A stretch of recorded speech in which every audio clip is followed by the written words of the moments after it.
and Kalia with Kindred Acres, and today we are working on a project. We had what was supposed to be a Methley Plum here, and I didn't do a good job of trimming and pruning it, and so it came up from below the graft, and so therefore it ended up turning into a Callery Pear, which which we don't want. They are not good trees to have, and they're not going to produce, and they can damage your other pear trees and plum trees and things like that, and cross-pollinate with them, and they send up suckers. They have wicked spikes, all that good jazz. So anyway, we took it down, and we're putting another Methley, and this time that's gonna be well watched and pruned and taken care of. So I wanted to show you this spot. This is where it was planted originally, and so this, you know, the canopy was about as wide as that, and this soil right here, this was at least 12 inches of wood chips, and you can see here what happens when that broke down. Look how gorgeous, look at how gorgeous the soil is. This broke down to be such, and you can see the different layers. When she pulls that out, you'll see the colors of where the wood chips and chop and drop ended versus the native soil. So right about there.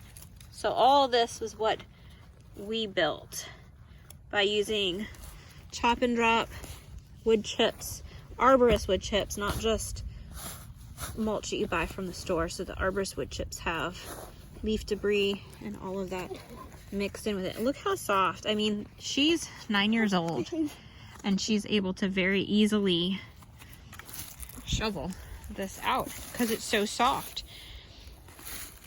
Oh, let me move my, it's so soft. Look at how easy and soft that is. And so we're going to go ahead and plant the Methley Plum, and of course top her off again with another fresh layer of some arborist wood chips that are about halfway composted. And yeah, so I just wanted to share that. This is the benefit of doing back to Eden style gardening and chop and drop lasagna layering goodies. And you can see here, this was a okra plant that we had grown this fall, and I chopped it up into bits. Normally I would have cut it a little bit smaller than this, but they break so easy, so I don't mind. Like, as soon as you step on them, they're like hollow tubed, and they kind of just break up. And I lay this down, and I'll just put a dusting of wood chips over that. We do that with our greens. So in there, we have a whole bunch of mustards growing in there. And whatever we don't eat, we're gonna chop them up and lay them down and cover them up. We've got our neighbor's goat poop all around there, and living mulch, strawberries creeping around here, and we used some lemongrass that we had planted here. We cut it down at the end of the season and sprinkled the tops all around, saved the bottom, potted it up, brought it inside, so now it's growing happily inside. And the banana trees, we'll use those. And this was the giant Mexican tithonia, the giant Mexican sunflowers. We chopped that up, used all the leaves all around and some of the bits, and yeah. I feel like I'm digging a gypsy well. She feels like she's digging a gypsy well.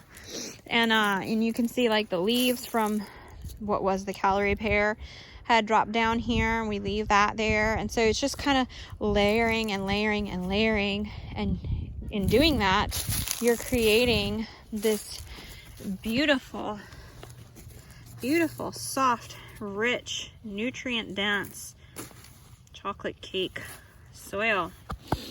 And yeah, and that's going to feed our trees.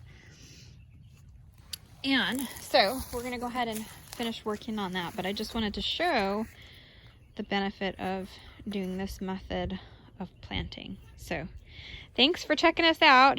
With lots of love, Bren and Kalia from Kindred Acres.